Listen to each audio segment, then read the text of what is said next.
Pengakhiran kita di bulan Rajab dan kita sudah masuk di bulan Sya'ban. Maka tuan-tuan dan dirahmati oleh Allah Subhanahu wa taala, sedikit yang disebut oleh ulama sebagai tanbihat, peringatan yang disebut oleh ulama kita, pewaspadaan daripada ulama-ulama kita tentang beberapa perkara yang disebut di dalam perkisahan Al-Isra wal Mi'raj yang dia tidak sabit daripada Rasulullah SAW, yang seseorang itu tidak boleh menceritakan dia pada peristiwa Al-Isra wal Mi'raj.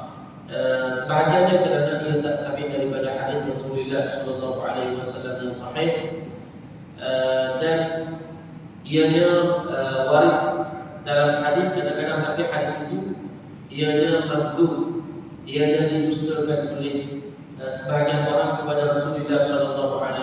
Maka kalau ini yang disebut oleh ulama, kita tak cerita ianya kepada, tak dikisahkan ini. Ataupun kadang-kadang ia bercampur dengan akidah ahli sunnah wal jamaah. Sudah tentulah ianya tidak ada hadis ataupun ayat Al-Quran yang mendukungnya. Dan yang ketiganya kadang-kadang bercanggah dengan realiti yang sebenar, yang ia sudah tentu tidak ada juga dalil daripada Al-Quran dan hadis Rasulullah SAW. Dan juga beberapa perkara yang orang silap faham tentangnya. Pertama, tuan-tuan, nak disebutkan di sini, sebahagian orang dia anggap bahawa Isra ini berlaku dengan Buraq dan Mi'raj berlaku dengan Buraq. Maka jawabnya di sini bahawa perjalanan baginda Rasulullah SAW yang ia pertamanya Al-Isra namanya, yang keduanya ialah Al-Mi'raj. Dia dua peristiwa yang berlaku pada malam tersebut. Yang Al-Isra ini perjalanan Nabi daripada Masjid Al-Haram ke Makkah Al-Mukarramah ke Masjid Al-Aqsa di Filistin. Ini warid dalam hadis Rasulullah dengan Buraq. Manakala perjalanan Nabi kita SAW daripada Masjid Al-Aqsa di Filistin, khurujuhu ila as-sama wa ila ma ba'da dhalik, Nabi naik ke langit pertama, kedua, ketiga hingga ketujuh dan lebih daripada itu, sampai ke Sidratul Muntaha dan setelahnya. Maka itu bukan lagi dengan Nur, itu dengan Al-Mirqat. Mirqat ni ialah tangga, yang sesuatu yang ia seumpama tangga. Satu tangga yang emas, kemudian perak, emas, perak. Dan tangga ini dinaikkan melaluinya ruh-ruh orang mukmin apabila mereka meninggal. Maka roh-roh orang mukmin yang diangkat ke langit syurga, maka diangkat melalui tangga yang ia namanya Al-Mirqat. Ia seumpama tangga lah, emas perak, begitu. Jadi perjalanan Al-Isra itu ialah dengan Buraq, dan Buraq ini, perjalanan ini memang disebut dalam hadis, antaranya hadis Al-Baihaqi daripada Shaddad bin Aus, yang mana baginda Rasulullah menyebut setelah waktu Isya, Nabi di Makkah Al-Mukarramah, dan Nabi setelah salat Isya dengan sahabat baginda SAW, Nabi kata, wa atani Jibril alaihi salam bidabbatin bayda. Datang kepada saya Jibril dengan bawa satu binatang. Binatang ini untuk tunggangan, berwarna putih, fawqal himar, lebih besar daripada himar, wa dunal baghal, lebih kecil daripada baghal. Jadi seumpama kuda lah, tapi dia lebih kecil daripada himar, keldai, dan lebih besar daripada baghal. Baghal ni dia bercukan di antara kuda dan juga himar, maka disebut dia dengan baghal. Maka tuan-tuan yang dirahmati oleh Allah, warid dalam hadis yang sama bahawa apabila dia bertolak, dia melangkah, penghujung dia melangkah pada penghujung penglihatan mata dia. Maknanya manakah paling akhir tempat yang dilihat oleh mata, hujung tempat yang dilihat oleh mata, langkah dia sampai di situ. Sangat jauh langkah dia. Maka ini burak. Dengan burak. Adapun Nabi naik ke untuk peristiwa Mi'raj tidak lagi dengan burak. Itu dengan firqah. Ini satu perkara yang kita nak sebut dekat sini. Yang kedua, iaitulah Al-Isra' ia sabit dengan dalil nas daripada Al-Quran, daripada nas hadis yang sahih, dan nas dia sahih, jelas, nyata, dan tidak boleh ditakwilkan kepada yang lain. Peristiwa Al-Isra' ini betul-betul berlaku, dan kata ulama kita wajib mempercayainya. Berkhabaran tentang Al-Isra' ini warid dalam hadis Rasulullah dalam Quran. Ada surah yang namanya Suratul Isra'. Mana boleh nak mencarinya? Ada surah namanya Al-Isra'. Dan ayat yang pertama jelas menyebutkan tentang peristiwa ini. Subhanalladzi asra bi'abdihi. Maha suci Allah yang memperjalankan. Kalimat Al-Asra itu dalil yang sharih, yang nyata, yang tidak boleh ditakwilkan kepada makna yang lain, bahawa berlaku betul-betul peristiwa yang namanya Al-Isra'. Maka oleh kerana ia warid dalam hadis yang warid dalam Al-Quran dengan nas yang sahih, yang nyata, yang tidak boleh diterima takwilan, maka kalau ada orang kata tidak berlaku Al-Isra' walaupun dengan bergurau, maka dia murtad. Kenapa? Kata ulama, inna man ankara Al-Isra' faqad kadzdzaba Al-Quran. Orang yang dia menafikan peristiwa Isra' yang berlaku, maka dia telah mendustakan Al-Quran. Wa man kadzdzaba Al-Quran faqad kafar. Orang yang mendustakan Al-Quran, maka dia jatuh di dalam kekufuran. Ini tentang peristiwa Al-Isra'. Adapun Mi'raj, dari sudut pendalilan, dia warid dalam Al-Quran dalil yang menunjuk akan berlakunya Mi'raj. Tetapi dalil ini dia disebut di dalam Al-Quran, tidak dinaskan dengan nas yang sharih, tidak dinaskan dengan nas yang sharih. Tetapi nas yang warid itu hampir kepada sharih, tak sampai ke darajat sharih nyata, tapi hampir kepada nyata. Misal contoh firman Allah Ta'ala dalam surah An-Najm. Allah berfirman, وَلَقَدْ رَآهُ نَزْلَةً أُخْرَى. Nabi Muhammad melihat Jibril buat kali yang kedua. Pertama Nabi lihat di Bukit Ajiat Jibril dengan rupa bentuk yang asal. Kali kedua pada malam Mi'raj. Dan di mana lihat Jibril pada malam itu dengan rupa bentuk yang asal? Inda Sidratil Muntaha. Di Sidratil Muntaha, berhampiran dengan pokok Sidratil Muntaha yang akarnya di langit yang ke-6, hujungnya yang Nabi lihat itu di langit yang ke-7. Maka dilihat di Sidratil Muntaha. Maka di sini kata ulama, kalau orang itu dia kata tidak berlaku Mi'raj sahaja, dia mengingkari berlakunya Mi'raj ini, Nabi dinaikkan ke langit, dan dia tak tahu bahawa Sidratil Muntaha itu yang Nabi lihat Jibril, Sidratil Muntaha itu di langit, dia tak tahu bahawa Sidratil Muntaha itu di langit. Orang ini fasik, dia tak jatuh ke akal.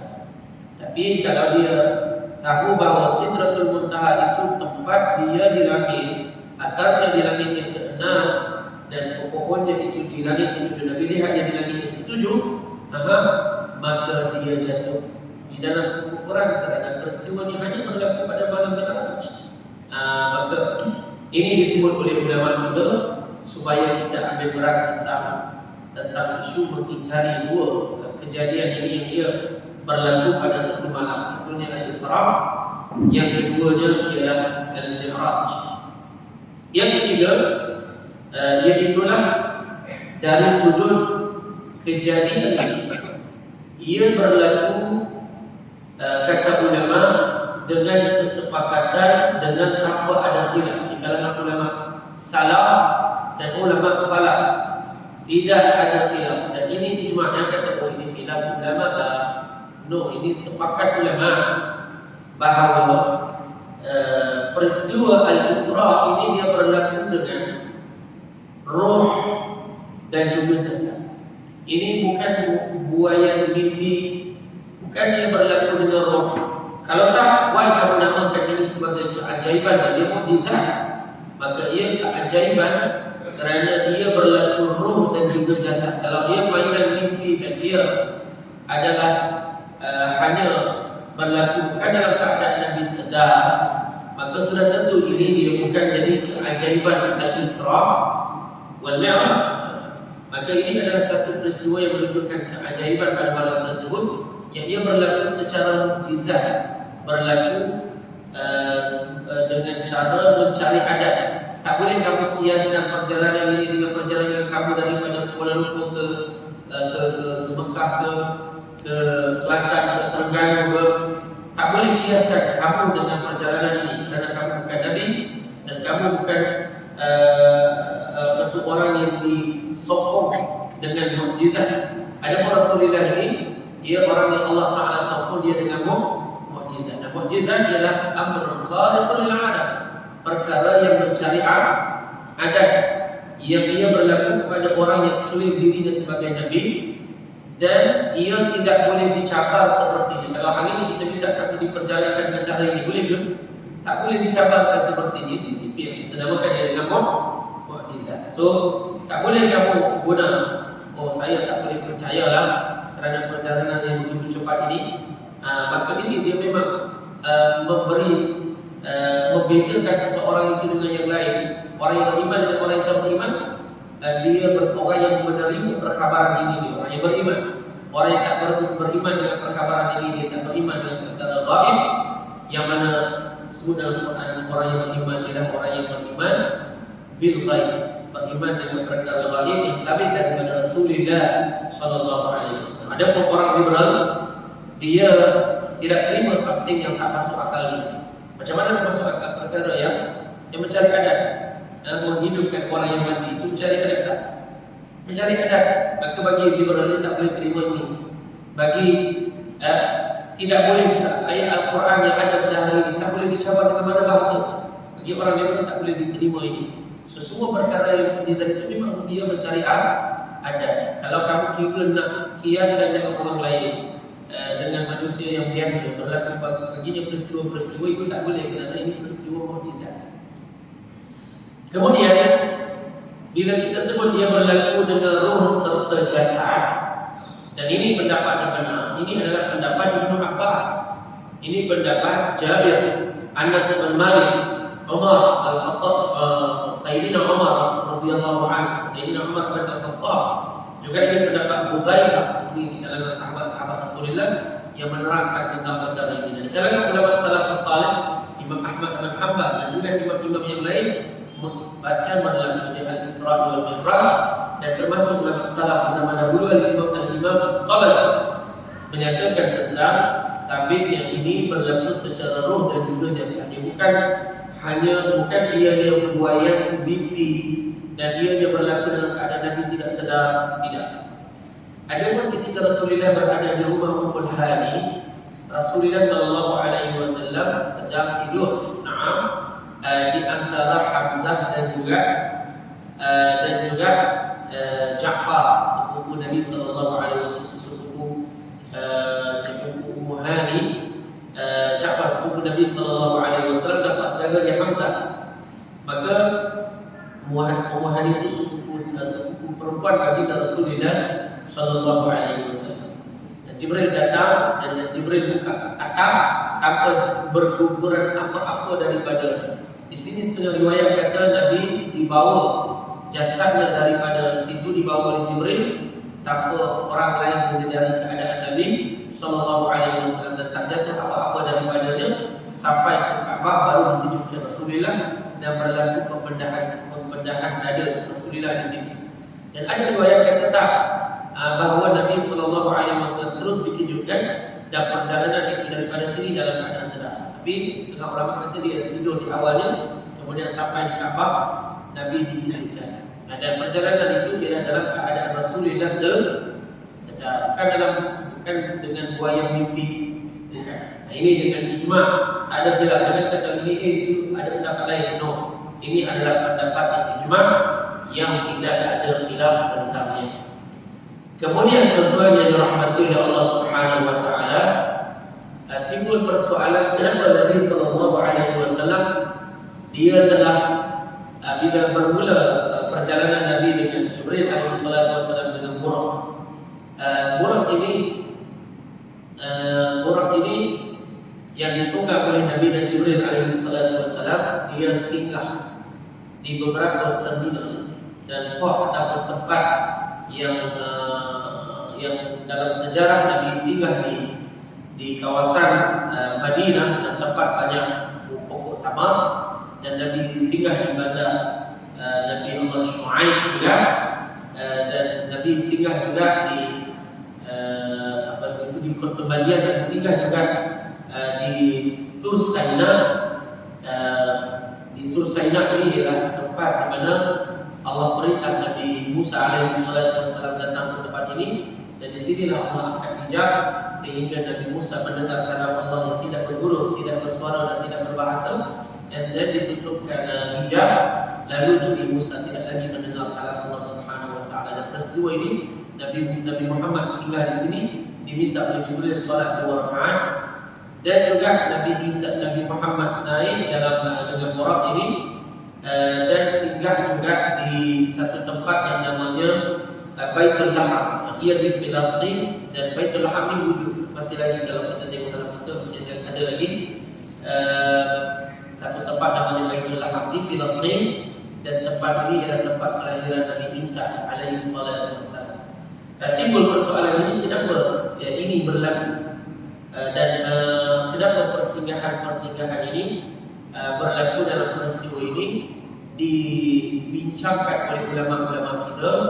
Antaranya apabila seseorang itu dia pergi ke suatu tempat, dia tinggalkan tanah air, dia pergi ke tempat-tempat, maka seeloknya dia pergi tempat yang ada sejarah dengan para anbiya.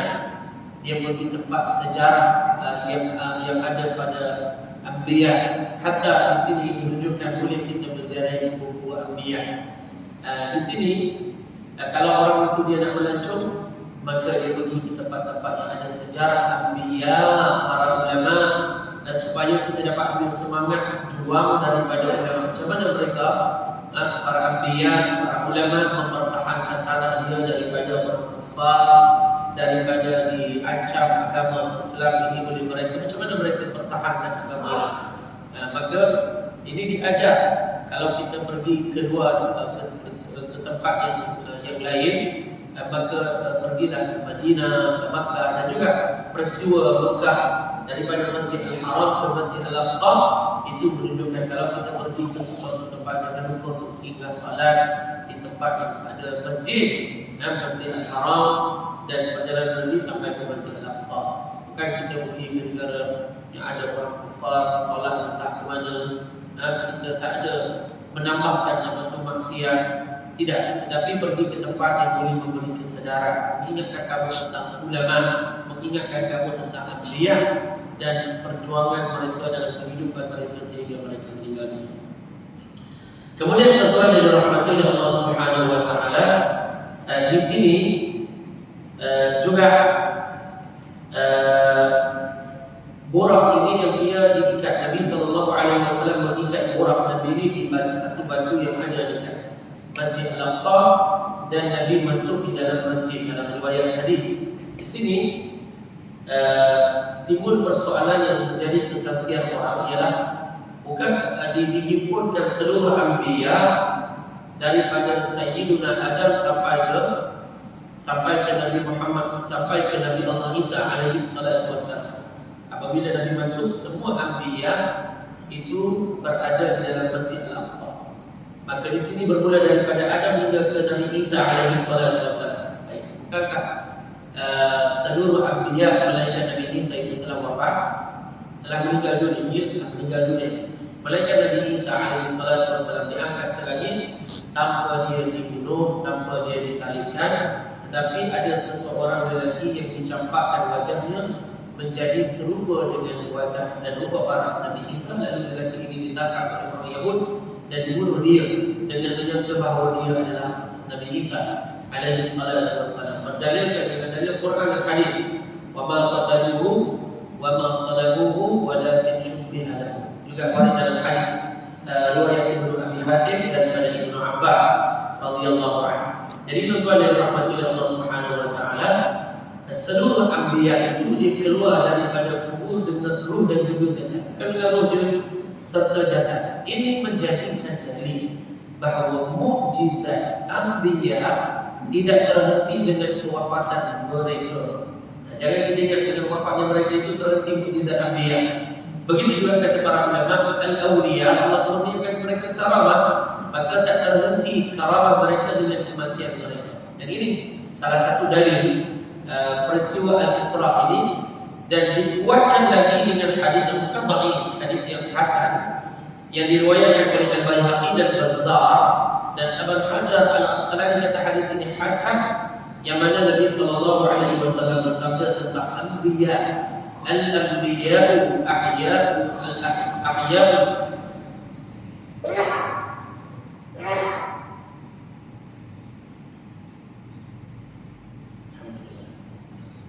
Para anbiya ahya'un, yakni mereka hidup fi kuburihim yusallun, di dalam kubur-kubur mereka dan mereka salat. Di sini hidupnya perlu pada penjelasan. Hidup yakni hidup di barzakh, bukan hidup macam kita di dunia bernafas. Dan salat bukan salat di waktu yang sungguh-sungguh. No, salat ini ialah salat yang mereka buat secara sukarela untuk syukur kepada Allah Subhanahu wa taala. Dan pada malam di bulan Rajab mereka keluar daripada kubur pada malam 27 Rajab ini, dan mereka berkumpul di Masjid Al-Aqsa. Di sini Masjid Al-Aqsa muat jumlah 124,000. Jumlah anbiya semuanya 124,000. Di sini persoalan kapasiti masjid tak kuat. Maka ulama mereka kata ini peristiwa mukjizat. Maka Allah Ta'ala besarkan masjid di pada malam tersebut sebagai mencari adat, sebagai perkara yang luar daripada kebiasaan, dan dia peristiwa mukjizat. Rasulullah SAW sehingga membuatkan seluruh anbiya ke dalam Masjid Al-Aqsa, dan Nabi diminta oleh Jibril alaihissalam dalam hadis An-Nasa'i supaya mengimamkan salat bagi seluruh anbiya. Maka ini dalil bahawa Nabi adalah seafdal anbiya, seafdal anbiya. Kemudian persoalan yang seterusnya ialah tentang Nabi setelah peristiwa ini, Nabi diangkat dengan mirqat, kita sebut dengan tangga yang emas dan perak, dan perjalanan Nabi sallallahu alaihi wasallam begitu cepat. Kalau bukan dengan tangga yang namanya mirqat ini, permukaan bumi untuk sampai ke langit 500 tahun perjalanan. So that's why jangan kira dengan perkirakan kiaskan dengan isu manusia. Ini peristiwa mukjizat yang ia jauh daripada itu, maka ia Nabi sampai ke langit, dan cuma di sini Nabi boleh tak tembus langit. Itu soalannya, kerana riwayat menyebutkan bahawa langit ini solid macam bumi. So di sini menjadi satu sokongan kepada pendapat ulama dan menolak sebahagian golongan etis, dan juga menolak dan menguatkan bahawa NATO, sebahagian pendapat yang kata NATO buat gambaran sahaja, bukan realiti sebenar, bahawa bintang, bulan dan juga matahari sebenarnya dia berada sebelum langit, qabla sama, bukan setelah langit. Kerana kalau mereka dakwa sampai ke bulan, maka sudah tentu bulan itu yang mereka boleh capai itu berada sebelum langit. Kerana apa? Kerana langit itu kalau nak melepasi dan nak menebusinya, dia solid macamnya bumi. So apa alat yang kamu guna, yang kamu nak keluar menebusinya? Maka di sini timbul persoalan dan kesaksian pada apa gambaran dan ini pembongkaran NATO yang mereka telah buat penggambaran itu boleh didedahkan oleh sebagian saintis. Jadi tuan-tuan yang dirahmati oleh Allah Ta'ala, langit ini dia keras seperti yang berbilang dalam surah An-Naba sebut Allah jadikan dia abwab, ada pintu di setiap pintu itu ada malaikat, ada pintu yang malaikat jaga. Dan bila Jibril alaihi salatu wassalam dan Nabi Muhammad sallallahu alaihi wasallam sampai ke langit, dalam riwayat Muslim, riwayat yang sahih, Nabi sallallahu alaihi wasallam dengan Jibril bukan terus masuk. Maka Jibril istaftaha dia minta dibuka pintu tersebut. Maka malaikat yang jaga tanya, "Man siapa kamu?" Maka kata dia Jibril. Maka kata malaikat tersebut, "Wa man ma'ak?" Siapa bersama dengan kamu? Maka kata dia Muhammad. Maka ditanya, "Adakah sekarang telah sampai waktu dia dimi'rajkan?" Maka kata Jibril, "Telah sampai waktu dia dimi'rajkan." Dan dibuka langit yang pertama, pintu langit yang pertama, lalu Nabi dan Jibril masuk. Di sini Adam telah ada di sini dan dia yang menyambut Nabi di langit yang pertama, dan dia mendoakan Nabi dengan doa kebaikan. Wada'a ilayya bi khair. Dan Nabi Adam telah mendoakan Nabi dengan doa kebaikan. Di sini tadi kamu kata bahawa Adam itu di Masjid Al-Aqsa. Sekarang bila Nabi sampai di sana, macam mana Adam di situ? Maka jawabnya kata ulama kita, sebelum Rasulullah dinaikkan ke atas setelah salat di Masjid Al-Aqsa, Nabi-Nabi yang bakal jumpa Rasulullah sallallahu alaihi wasallam mereka naik terlebih dahulu. Dan Nabi Isa yang dia sekarang ini di langit pada malam Isra dan Mi'raj dia turun. Beza dengan Nabi-Nabi yang lain keluar daripada kubur dengan roh dan juga jasad. Nabi Isa turun dan salat di Masjid Al-Aqsa dan naik sebelum Rasulullah sallallahu alaihi wasallam, dan dia berada di langit yang kedua. Jadi Nabi Adam dulu di langit yang pertama, dia yang menyambut Rasulullah sallallahu alaihi wasallam. Ini riwayat hadis Muslim, hadis yang sahih, bukan hadis yang dhaif, bukan hadis yang maudhu'. Maka bila mana Rasulullah sallallahu alaihi wasallam jumpa dengan Sayyidina Adam, yang dia Abul Bashar, bapa bagi sekalian manusia, maka Nabi naik perjalanan situ dengan langit yang kedua. Sebetulnya kalau dengan tanpa mirqat, maka dia adalah 500 tahun perjalanan juga, jauh. Maka Nabi bila sampai ke langit yang kedua, sama juga Jibril minta izin untuk masuk. Dan ditanya oleh malaikat yang jaga pintu, siapa? Kata dia Jibril. Siapa bersama kamu? Dia kata Muhammad.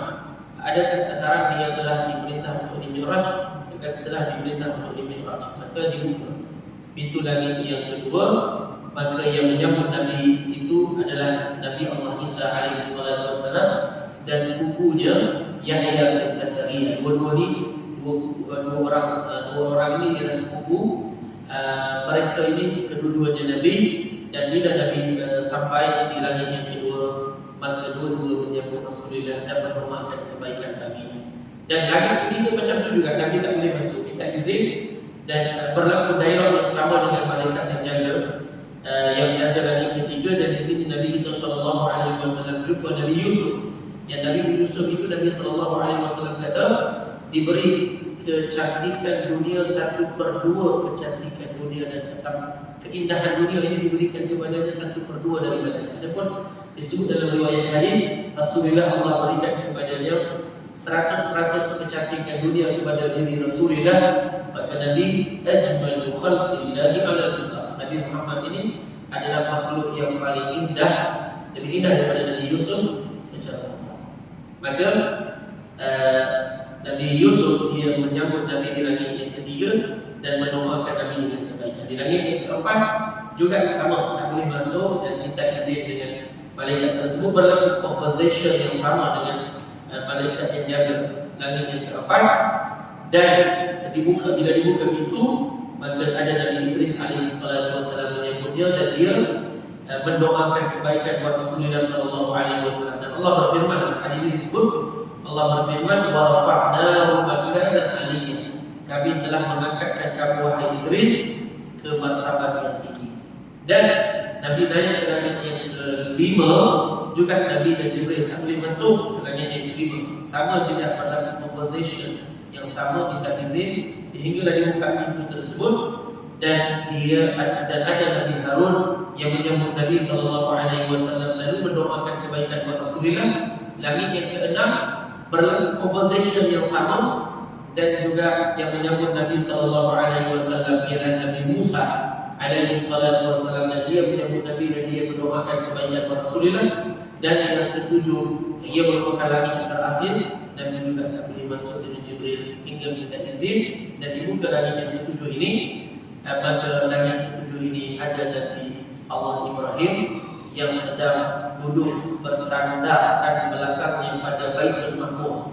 Baitul Ma'mur ini satu rumah yang dimuliakan oleh Allah Subhanahu wa taala. Masuk di sini satu hari 70,000 malaikat salat dan keluar daripadanya dan takkan kembali sampai hari kiamat. Hari esoknya akan datang 70,000 malaikat lagi salat dan takkan kembali sampai ke hari kiamat. Begitulah, dan ini menjadi dalil bahawa ulama kata bilangan malaikat itu tidak ada yang dapat menghitung dan mengiranya melainkan Allah Subhanahu wa taala. Bilangannya ianya seperti bilangan titisan air hujan yang begitu banyak, bilangan malaikat. Jadi tuan-tuan yang dirahmati oleh Allah Subhanahu wa taala, ini jawapan kepada isu tadi. Jadi kalau sepatutnya diletakkan lagi Nabi kita ni pergi ke langit kedua, ketiga, keempat, lebih jauh daripada isu Apollo dan sebagainya. Ini lebih daripada angkasawan yang mereka dendamkan nama Rasulullah sallallahu alaihi wasallam. Ini peristiwa yang menunjukkan keagungan dan kemuliaan baginda Rasulullah sallallahu alaihi wasallam. Di sini timbul satu isu yang dia, kenapa Nabi di Isra dan di Mi'raj. Dan tuan-tuan yang dirahmati oleh Allah Taala, di sisi ahli sunnah wal jamaah seluruhnya salaf dan khalaf menyebutkan bahawa tujuan Isra dan tujuan Mi'raj telah disebut dalam Quran. Tak boleh reka kenapa di tujuan ini. Tujuan ini telah disebut dalam Quran. Isra, kenapa Nabi diisrakan? Dalam surah Al-Isra Allah berfirman, linuriyahu min ayatina. Nabi kita sallallahu alaihi wasallam diisrakan kerana nak diperlihatkan kepada baginda tanda-tanda kekuasaan Allah Taala, keajaiban pada malam tersebut. Dan pada malam itu, bukankah Nabi lihat ada sekumpulan orang yang mereka tempatkan kepala mereka di batu-batu dan kembali kepada asal yang mereka itu, kata Jibril, orang yang berat kepala mereka untuk bangun daripada melakukan solat. Dan juga keajaiban-keajaiban yang lain berlaku sepanjang itu yang kita tak sempat nak cerita kat sini. Cuma nak sebut di sini, tujuannya ialah untuk memperlihatkan kepada Rasulullah tanda-tanda keajaiban. Dan Mi'raj, Nabi di Mi'rajkan juga beralasan kerana nak menunjukkan tanda-tanda kekuasaan Allah di alam yang berada di bahagian atas. Untuk menunjukkan Nabi kan di atas tu lihat Arash, Nabi lihat syurga, Nabi lihat malaikat Jibril alaihi salatu wasallam, tanda-tanda kekuasaan Allah. Bukan Nabi dinaikkan ke langit, Nabi sampai ke satu tempat, di situ Allah berdiam di langit, lalu Nabi sampai di situ dan berlaku perjumpaan di antara Allah dan Nabi di situ. Ini tidak sabit dengan mana-mana hadis Rasulullah sallallahu alaihi wasallam. Dan tujuan Mi'raj ini disebut dalam surah An-Najm, laqad ra'a min ayati rabbih al-kubra. Sesungguhnya Nabi pada malam Mi'raj dia telah melihat tanda-tanda kekuasaan Allah yang sangat besar, yang sangat agung. Ini dalil bahawa bukanlah peristiwa ini yang menunjukkan bahawa Nabi sallallahu alaihi wasallam naik ke langit. Nabi sampai ke satu tempat, Allah ada di situ berdiam di langit, dan Nabi sampai ke situ. Wal-'iyadzu billahi ta'ala, ini bukan yang disebut di dalam hadis Muslim ataupun hadis yang lain. Ini adalah rekaan sebahagian orang yang tidak ada dalil padanya. Dan langit itu makhluk, adanya setelah ketiadaan. Allah Ta'ala telah ada sebelum adanya langit.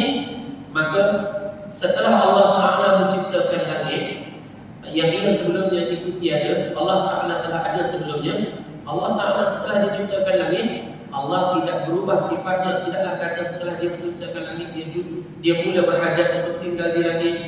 No, Allah Ta'ala tidak berubah sifatnya. Kalau sebelum diciptakan langit dia tidak berhajat kepada langit, maka setelah diciptakan langit dia tak berhajat kepada mana-mana makhluknya. Tak berhajat kepada manusia, tak berhajat kepada arasy, tak berhajat kepada tempat, tak berhajat kepada langit. Fa innallaha ghaniyyun 'anil 'alamin. Allah itu dia tidak berhajat kepada mana apa-apa daripada makhluknya. Maka kalau sebelumnya dia ada tempat, setelah Allah ciptakan tempat dan arah, maka Allah Ta'ala seperti keadaan sebelumnya. Dia tidak berubah sifatnya.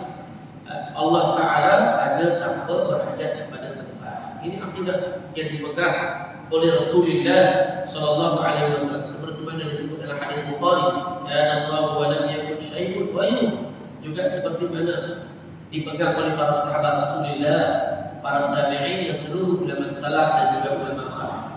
Jadi tuan-tuan, bukanlah seperti mana sebagian orang dalam YouTube mereka kata peristiwa Isra ni tujuannya ialah Nabi pergi ke satu tempat dan diangkat Nabi ke Mi'raj. Dalam peristiwa Mi'raj Nabi pergi ke satu tempat, itu kediaman Allah. Maka Nabi jumpa dengan Allah di kediamannya.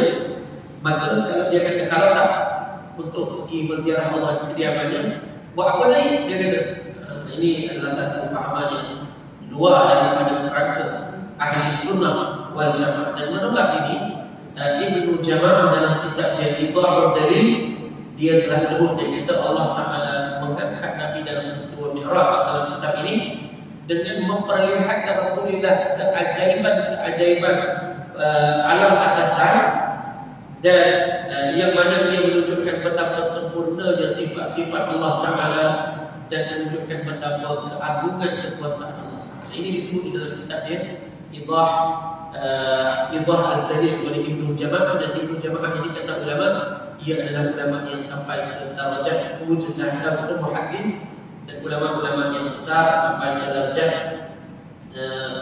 qadhi al-qudhah.